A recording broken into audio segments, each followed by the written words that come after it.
I've been involved in WP for 15 years now, and it genuinely is my passion to work in the communities, the schools, and with the young people that we serve and work with on a daily basis.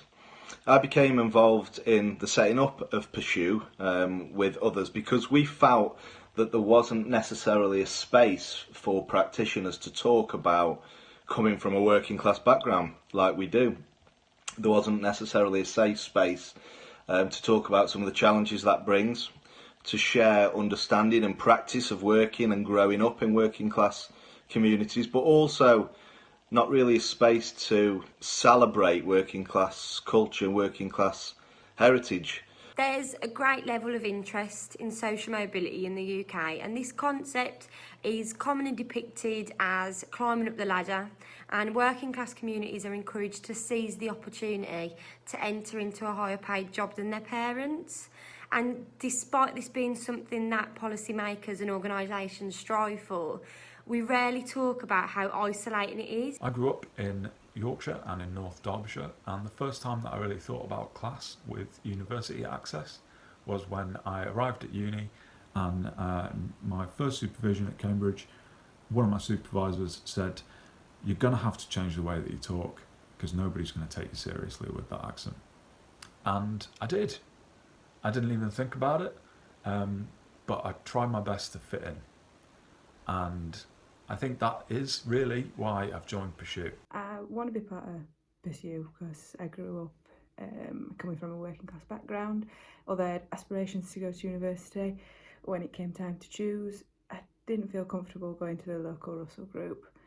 I didn't feel like I'd fit in, and I'm hoping that a group like Pursue can change that. A couple of years ago, I took part in a writing project for WP practitioners, and in the first session, I was sort of seated on a table with some colleagues who were writing about white working class males.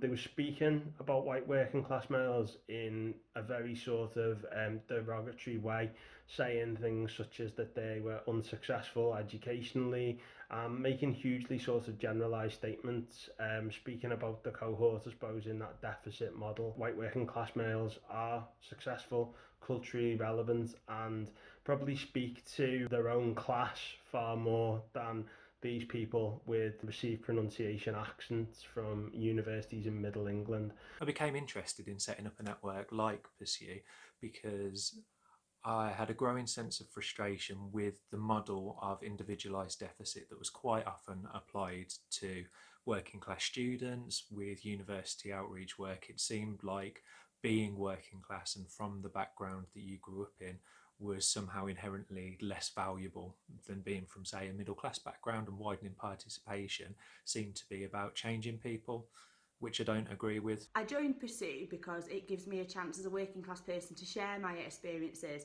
and challenge a deficit narrative that often comes along this way when you're talking about disadvantaged people or people from low income families or again low participation neighbourhoods. I think there's a lot of work to be done to challenge those deficit narratives and actually kind of explore the richness and heritage that working class people have to bring to society. I've been keen to get involved with the Pursue network because the rhetoric in the media and from the government is increasingly discussing and referring to working class as something that's negative, and the assumption that there is a lack of drive and aspiration from those who are working class is frankly ridiculous.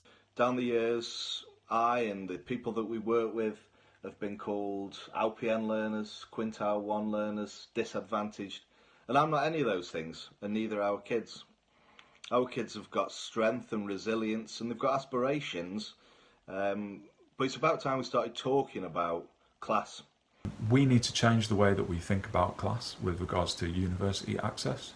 We need to stop thinking about it as some magical paternalistic hand up for working class identities, and we need to change the way that universities work and the universities approach working class identities so that they are as much a part, as much accepted, and as much vital and fundamental to the way that universities and academia is run.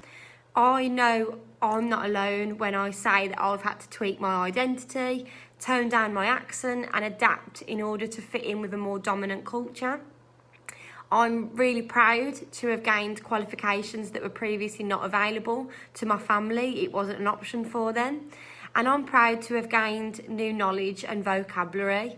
But I'm also tremendously proud of my working class background, and I'm really excited to be involved in Pursue, as it provides me with a space to celebrate and champion the experiences of working class communities, but also utilise my own experience in order to truly make a difference for those that we support in our profession. I'd like to sort of see a network like Pursue speak for, on behalf and to working class people.